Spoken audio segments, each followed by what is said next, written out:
The world knew him as the Butcher of Rostov, Andrei Chikatilo, a name that would forever be etched in the annals of criminal history, a name whispered in fear, synonymous with unspeakable acts.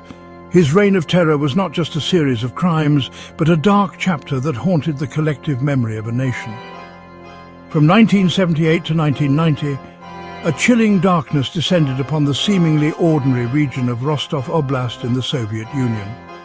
This period saw the transformation of a peaceful community into a hunting ground for one of the most notorious serial killers in history. It was a period marked by the disappearance of countless souls, their fates unknown, their families left in agonizing limbo. The fear and uncertainty that gripped the community were palpable, as each new disappearance added to the growing sense of dread. Chikatilo's hunting ground was vast, a sprawling tapestry of dense forests, desolate train stations and quiet, unsuspecting villages. These places, once symbols of tranquility, became the backdrop for his heinous acts.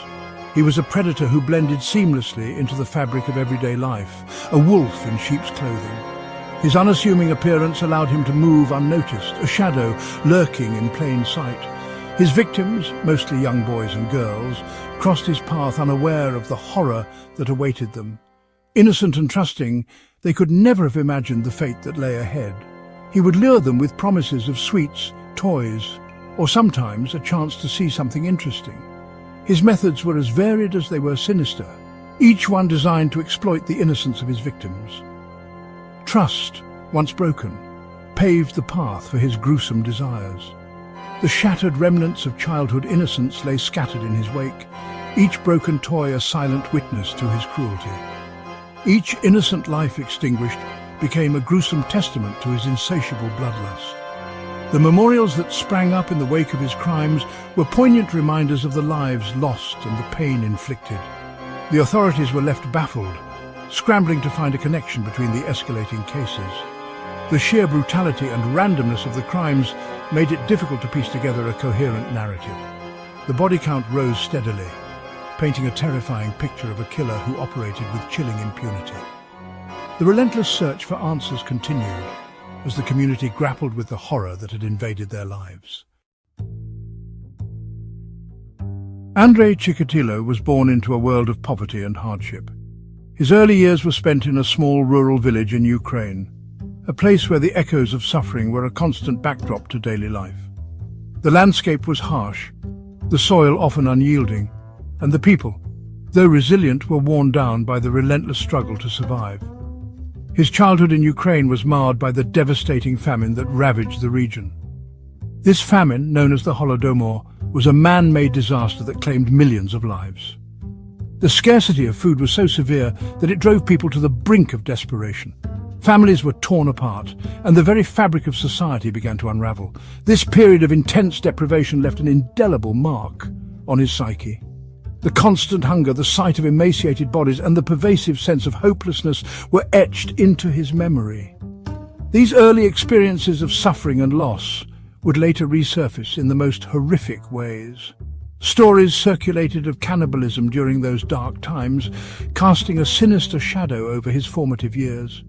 These tales, whether true or exaggerated, added to the atmosphere of fear and mistrust. They painted a picture of a world where survival often meant crossing moral boundaries, where the line between humanity and savagery was perilously thin. As Chikatilo grew older, his life was marked by a series of failures and inadequacies. He moved from job to job, never finding a place where he truly belonged. His attempts to build a stable life were thwarted by his inability to connect with others, his social awkwardness, and his deep-seated insecurities. He struggled to hold down jobs and grappled with feelings of sexual impotence. These personal failures only compounded his sense of worthlessness. The frustration of not being able to fulfill societal and personal expectations gnawed at him, creating a simmering cauldron of resentment and anger. These frustrations festered within him, slowly morphing into a dangerous cocktail of resentment and rage. The more he felt powerless in his own life, the more he sought ways to exert control over others. This need for dominance began to manifest in increasingly disturbing ways. He found a perverse sense of power in the act of inflicting pain. The suffering of others became a twisted form of validation for him, a way to assert his dominance and reclaim a sense of control that had always eluded him. The vulnerability of his victims, their fear palpable, fueled his sadistic desires. Each act of violence was not just a physical assault, but a psychological one, designed to break the spirit of his victims and affirm his own twisted sense of superiority. Each act of violence became a twisted performance, a grotesque display of dominance over the helpless. The brutality of his actions was a reflection of the chaos and torment that raged within him. The sexual assaults were always brutal, marked by a frenzied energy that spoke of deep-seated rage and a need to control. His attacks were not just about physical domination, but also about inflicting maximum psychological trauma. Mutilation followed, a macabre signature on his handiwork. The disfigurement of his victims was a final act of control, a way to leave a lasting mark of his presence. He often removed organs, convinced of their supposed mystical properties. This gruesome ritual was a testament to the depths of his delusions and the extent of his depravity. Train stations and railway lines became synonymous with fear in Rostov Oblast.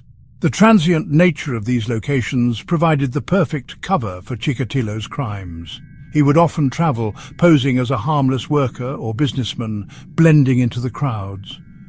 Victims were often lured from bustling platforms or isolated stations, their disappearances swallowed by the constant flow of people.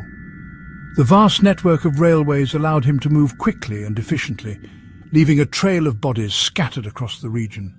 The dense forests bordering the train tracks became his sinister workshops. It was here, hidden from prying eyes, that he would indulge his darkest fantasies. The silence of the woods was broken only by the screams of his victims, their pleas for mercy swallowed by the rustling leaves. The authorities, overwhelmed by the sheer scale of the investigation, struggled to keep up. The lack of a centralized database for missing persons hampered their efforts, allowing Chikatilo to operate with terrifying freedom. Each victim had a face, a name, a story. These were not just statistics or faceless numbers. They were real people with real lives. They were sons and daughters, brothers and sisters, friends and classmates. They shared laughter, dreams, and moments of joy with their loved ones. Their lives, filled with dreams and aspirations, were brutally cut short, leaving behind a void of unimaginable pain. Families were shattered and communities were left to grapple with the loss. There was Lyudmila Alexandrova, a young woman on her way home from work who became Chikatilo's first victim. She had plans, hopes, and a future that was stolen from her in an instant. Her body was found discarded near a riverbank, bearing the first chilling hallmarks of his brutality.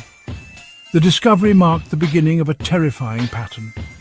Then there was Dmitry Tashnikov, a 9-year-old boy who vanished without a trace. His disappearance left his family in a state of desperate hope and fear. His body was discovered weeks later in the woods, his small frame bearing multiple stab wounds. The innocence of his young life was violently taken away. Each new discovery sent shockwaves through the community, fueling the growing atmosphere of fear and paranoia. The sense of safety that once existed was now replaced with dread. Parents were afraid to let their children out of their sight, and the once familiar streets now seemed menacing and full of unseen dangers. The community's trust was eroded, replaced by suspicion and anxiety. The authorities released composite sketches of the suspect, but they were met with little success. The fear of the unknown gripped everyone as the killer remained elusive. Chikatilo, a master of deception, continued to evade capture, his true nature hidden behind a mask of normalcy. He moved through the world unnoticed, a predator in plain sight. As the body count rose, so too did the pressure on the authorities. The investigation, dubbed Case Forest Strip, became one of the largest and most complex criminal investigations in Soviet history.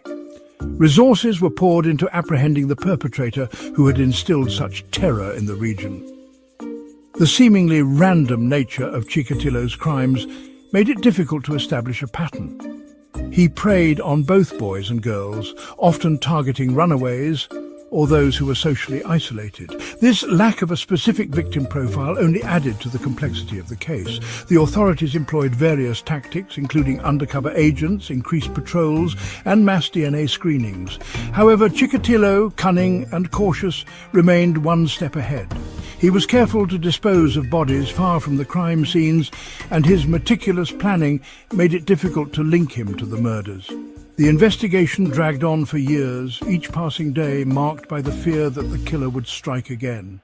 The community, desperate for answers, grew increasingly frustrated with the lack of progress.